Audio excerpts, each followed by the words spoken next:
하나님 말씀은 에스라 3장 1절부터 13절까지 교독하겠습니다. 이스라엘 자손이 각자의 성읍에 살았더니 일곱째 달에 이르러 일제히 예루살렘에 모인지라. 요사닥의 아들 예수아와 그의 형제 제사장들과 스알디엘의 아들 스룹바벨과 그의 형제들이 다 일어나 이스라엘 하나님의 제단을 만들고 하나님의 사람 모세의 율법에 기록된 대로 번제를 그 위에서 드리려 할세. 무리가 모든 나라 백성을 두려워하여 제단을 그 터에 세우고 그 위에서 아침 저녁으로 여호와께 번제를 드리며 기록된 규례대로 초막절을 지켜 번제를 매일 정수대로 날마다 드리고 그 후에는 항상 드리는 번제와 초하루와 여호와의 모든 거룩한 절기의 번제와 사람이 여호와께 기쁘게 드리는 예물을 드리되 일곱째 달 초하루부터 비로소 여호와께 번제를 드렸으나 그때에 여호와의 성전 지대는 미처 놓지 못한지라. 이에 석수와 목수에게 돈을 주고 또 시돈 사람과 두로 사람에게 먹을 것과 마실 것과 기름을 주고 바사왕 고레스의 명령대로 백향목을 레바논에서 요빠 해변까지 운송하게 하였더라.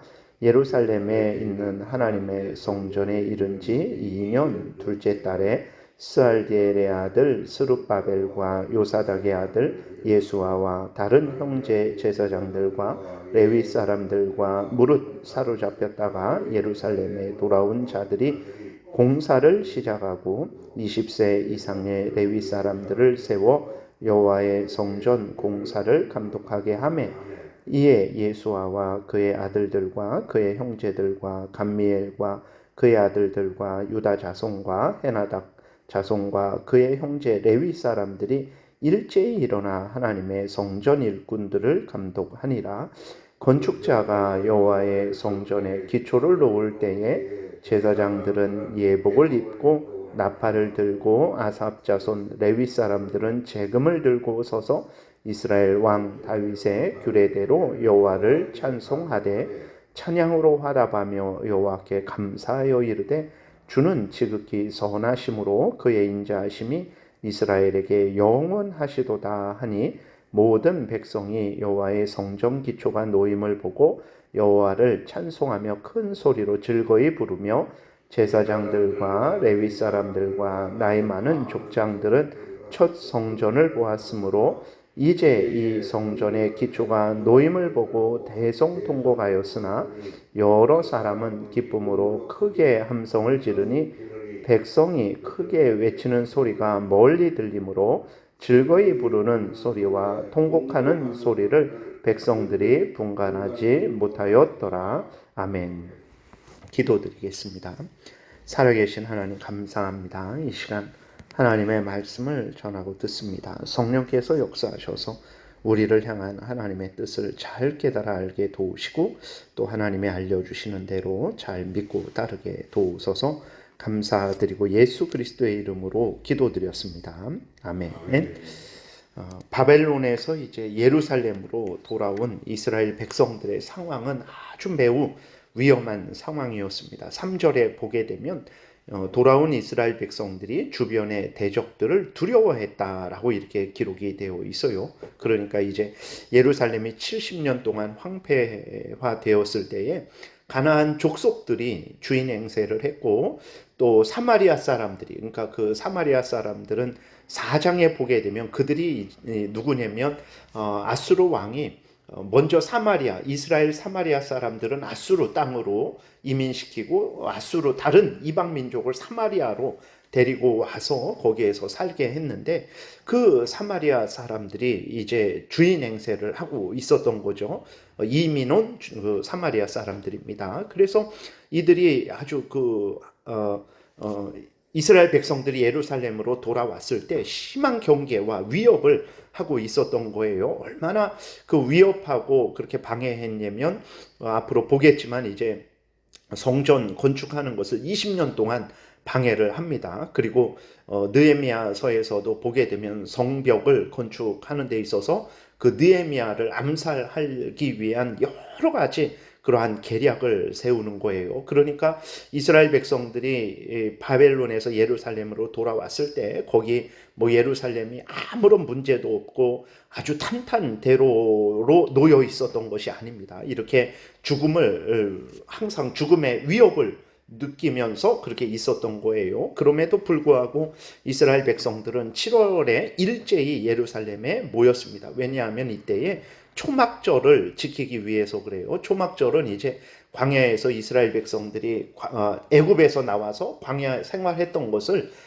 이제 다시 한번 기억하며 하나님의 은혜에 의해서 애굽에서 나왔다라는 것, 그리고 하나님의 은혜에 의해서 광야 40년을 무사히 마쳤다라는 것을 기억하고 하나님께 감사하는 절기죠. 이 초막절을 지키기 위해서 다윗의 자손 스룹바벨과 또 제사장 예수아와 다른 지도자들을 중심으로 해서 모였습니다. 우리도 하나님의 일을 할 때 여러 가지 위험과 걱정과 근심거리가 생기기도 합니다. 그때 사람이나 어떤 나라를 두려워해서는 안 되고, 이렇게 바벨론에서 돌아온 이스라엘 백성들이 위험한 처지에 있었지만 그들이 믿음을 굳게 하고 하나님의 그 주신 명령을 따르기 위해서 애쓰고 힘쓰고 그렇게 모여서 성전을 건축을 하는 것처럼 우리도 이제 어떤 위협이 있을지라도 지혜롭게, 물론 그 위험을 지혜롭게 잘 헤쳐나가야 되겠지만, 그러나 그 위험이 두려워서 해야 될 일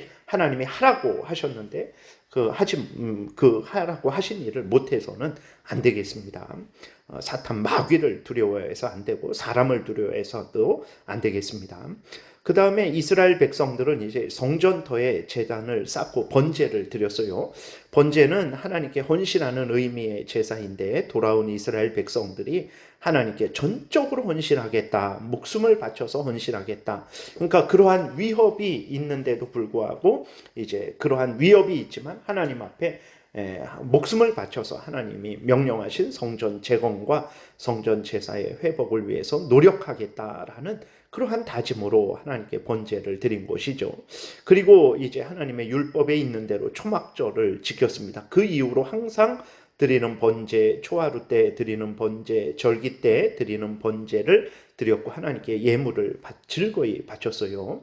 그리고 7절에 보게 되면 이제 이스라엘 백성들이 성전을 재건하기 위한 일을 시작을 합니다. 그래서 석수와 목수를 채용을 하고 시돈 사람, 두로 사람들을 고용해서 레바논에서부터 백향목을 가지고 와요. 그리고 그 다음 다음해 둘째 달에 스룹바벨과 예수와 그리고 다른 지도자들을 중심으로 공사를 시작을 합니다. 근데 성전이 이제 올바르게 건축되도록 레위 사람들이 또 철저히 감독하고, 성전 기초가 놓일 때에 제사장들이 예복을 입고 나팔을 불고 아삽 자손 레위 사람들은 재금을 들고 다윗의 규례대로, 그러니까 자기 마음대로 찬송을 하는 게 아니라 찬송을 하더라도 다윗이 하나님으로부터 받아서 그렇게 알려준 대로, 하나님이 알려준 대로 다윗의 규례대로 이제 그 찬송을 하는 거예요. 오늘날도 교회에서 우리들이 각자 레위 사람들이 각자 자기가 맡은 일을 감당한 것처럼, 그리고 성전 그 건축이 잘 이루어지도록 일꾼들을 잘 감독을 한 것처럼, 그리고 제사장들은 예복을 입고 자기들의 본분을 행하면서 나팔을 들고 찬송을 이렇게 그 레위 사람들이 드리는 것처럼 오늘도 교회에서 우리가 맡은 바 본분을 충성되이 감당을 해야 되는 것입니다. 하나님이 맡겨주신 그 일을 각자가 자기가 맡은 본분을 열심으로 감당을 해야 되는 거예요. 그래야 교회가 든든히 세워져 가는 것입니다. 이들이 모두 일심으로 그렇게 모여서 두려웠지만 하나님을 의지하고 하나님의 명령을 따라 행하게 되니까 성전 기초가 이제 놓이기 시작을 하는 거죠. 찬송의 내용은 11절에 보게 되니까 이렇게 기록되었습니다. 찬양으로 화답하며 여호와께 감사하여 이르되 주는 지극히 선하심으로 그의 인자하심이 이스라엘에게 영원하시도다 라고 이렇게 찬송을 했어요. 그러니까 이스라엘 백성들이 진멸되지 않은 것, 바벨론에 의해서 공격을 3차례나 받고 포로로 끌려갔는데 완전히 진멸되지 않았습니다. 바벨론으로 끌려갔을 때에도 안전하고 평안하게 그곳에서 살았어요. 그곳에서 이제 그 하만이, 아수르 족속 하만이 이스라엘 백성들을 완전히 진멸하려고 했었는데 하나님이 에스더서를 통해서 그들을 구원을 하셨죠. 그것처럼 바벨론으로 포로로 끌려갔을 때에도 하나님께서 도우셔서 바벨론에서도 하나님의 은혜 가운데 평안히 살았어요. 그리고 70년 만에 다시 예루살렘으로 돌아왔습니다. 하나님의 은혜죠. 그리고 그 위협이 있었음에도 불구하고 성전 재건을 이제 시작을 했어요. 그래서 이 모든 것이 하나님의 은혜죠. 하나님의 인자하심, 자비하심, 선하심, 은혜 주심으로 말미암아 이렇게 된 것이다라고 이스라엘 백성들이 하나님께 찬송을 드렸습니다. 오늘도 마찬가지예요. 우리들이 여기까지 온 것, 이렇게까지 살아간 것, 지금 이렇게 살아가는 것, 앞으로 이렇게 살아갈 것, 또 때가 되면 영원한 천국에 들어갈 것, 이 모든 것들이 다 하나님의 은혜라는 것을 늘 우리가 생각하고 항상 하나님께 감사해야 되겠습니다. 그런데 12절에 보게 되니까 성전의 기초를 쌓았는데 성전이 무너지기 전의 모습을 기억했던 자들이 있었어요. 그래서 재건된 그 성전 기초를 보고 대성통곡했다라고 이렇게 기록이 되어 있습니다. 그러니까 왜 대성통곡했냐? 성전이 무너졌는데 다시 세워지니까 그게 감격해서 이전에 성전이 있었다가 그것이 무너졌다가 다시 성전이 세워지니까 그것을 보고 기뻐해서 대성통곡을 한 것인지, 아니면 이전 성전에 비해서 지금 세워지는 성전이 초라하게 지어지니까 너무나 안타까워서 그렇게 대성통곡을 한 것인지는 모릅니다. 근데 중요한 것은 무엇입니까? 이 땅에 화려하고 웅장하게 규모 있게 그렇게 성전이 세워지는 것이 중요한 것이 아니고 하나님의 명령을 행하는 것이라는 것을 우리는 늘 잊지 말아야 됩니다. 솔로몬 때 하나님이 웅장하게 건축하라 하셨으면 순종해서 웅장하게 건축하면 되는 것이고, 포로에서 돌아왔을 때 솔로몬 때처럼 웅장하지 않게 건축하라 하셨으면 하나님의 명령을 따라 웅장하지 않게 건축하면 되는 것입니다. 중요한 것은 하나님의 명령대로 행하는 거예요. 그렇기 때문에 우는 것이 성전이 다시 세워져서 감사해서 기뻐서 우는 것이라면 칭찬받아야 되겠죠. 근데 성전이 초라해서 우는 것이라면 그것은 중요한 것이 아니고 하나님의 뜻대로 행하는 것이 중요한 것이다라는 것을 그들이 바로 깨달아야 되는 것이고, 우리도 마찬가지입니다. 중요한 것은 우리가 하나님의 명령에 순종하고 사명을 감당하는 것입니다. 내가 잘 살고 못 살고, 내가 부유하고 가난하고, 교회에 인원이 많고 적고 다 소중한 것이지만, 근데 그런 것들은 하나님 앞에서 정말 중요한 것이 아니라, 중요한 것은 내가 가난하건 부하건 건강하건 약하건, 내가 큰 교회에 있건 작은 교회에 있건 하나님이 맡겨주신 그 사명을 내가 감당하는 것, 이것이 중요하다라는 것을 우리가 늘 생각하고, 오늘도 하나님이 우리에게 불러주신 자리에서 맡겨주신 일들을 잘 감당하며 하나님 영광을 위하고 하나님 나라를 확장하고 하나님의 뜻을 이루는 삶을 살아야 되겠습니다. 기도드리겠습니다. 살아계신 하나님 아버지, 감사합니다. 이스라엘 백성들이 위협 중에 있었지만 믿음을 굳게 하고 마음을 강하게 해서 이제 성전 기초를 놓고 성전을 재건하는 일을 시작하게 하신 것을 보았습니다. 하나님, 우리의 인생이 여러모로 힘들고 어려운 일들이 있지만 두려워하지 말게 도우시고, 하나님이 우리를 불러주신 교회에서, 가정에서, 직장에서, 대한민국에서 맡겨주신 귀한 사명들을 잘 감당하게 도우소서. 감사드리고 예수 그리스도의 이름으로 기도드렸습니다. 아멘.